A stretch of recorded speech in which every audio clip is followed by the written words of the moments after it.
বনেদিয়ানার ছাপ, যেটা আমার মণ্ডপে এবারে থাকবে। আজ 11ই জুন বুধবার, আর ঘড়ির কাঁটায় বাজে 7:42। আর রাইট নাও আমি রয়েছি আহিরিটলা যুবকবৃন্দ তাদের যে পুজোর প্রিমিসেস ঠিক তার সামনে। আজ এই স্নানযাত্রার পূর্ণ লগ্নে তাদের খুঁটি পুজোর মাধ্যমে 2025 শারদোৎসবের সূচনা হতে চলেছে।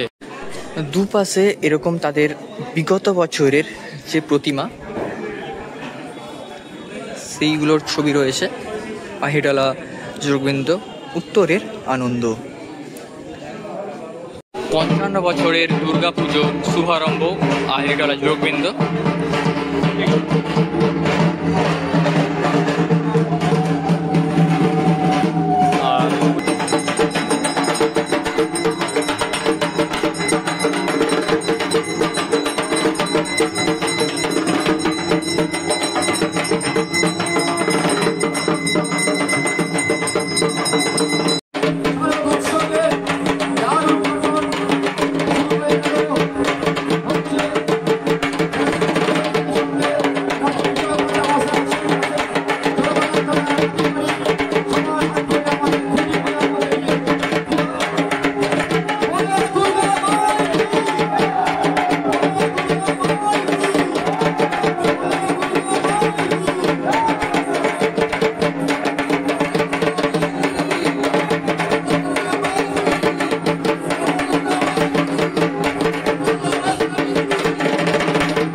স্নানযাত্রা শুভ দিন। প্রত্যেক বছর আমরা দেখি এই দিনে কলকাতার বিভিন্ন জায়গায় দুর্গা পুজোর শুভারম্ভ খুঁটি পুজো হয়ে যায়। তোমারও আহিরিটলা যুবকবৃন্দ হয়ে কি বলবে আজকে শুভ দিনে তোমার বার্তা কি থাকবে?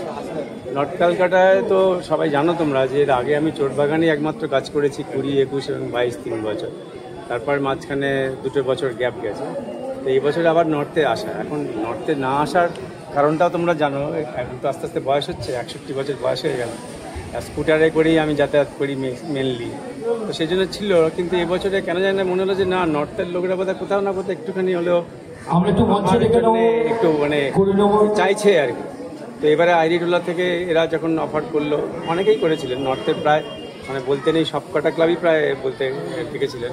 কিন্তু আমার কেন জানি না মনে হলো যে এখানে ঠিক সুইটেবল হলো আর কি, গাঁট ছড়াটা বাঁধার জন্য।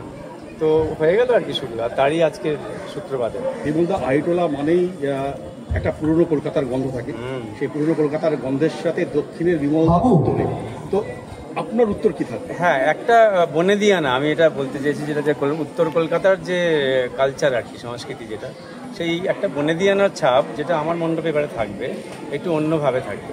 সরাসরি আসি, এবার থিম কি থাকছে, আভাস দাও। থিমের আভাস এটাই, মানে কলকাতা শহরের যে বনেদিয়ানা, ধরো উত্তর কলকাতা বা প্রাচীন কলকাতার যে বনেদিয়ানা, তাদের যে সংস্কৃতি, সেটার একটা কোনো একটা পার্ট আর কি, একটা অন্যরকমভাবে প্রকাশ পাবে এই ইতে।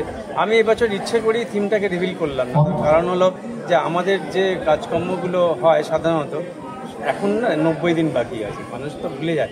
আমরা যারা পুজো পাগল বা পুজোর সঙ্গে জড়িয়ে তারা হয়তো সবাই জানি, যারা ধরো এই পুজোটাকে নিয়ে যাদের জন্য পুজোটা করা আর কি, যারা মানে ঢল বেঁধে আসে, তারা ভুলে যাবে। সেজন্য একটু থাক না, একটু 30 কাজ শুরু হচ্ছে।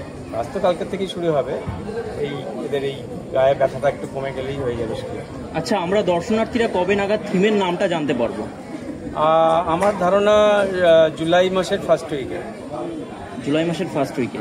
শেষমেশ দর্শনার্থীদের উদ্দেশ্যে আপনি শিল্পী হিসেবে কি বার্তা রাখবেন?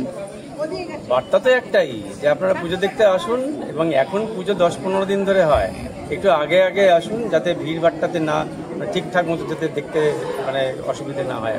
Thank you.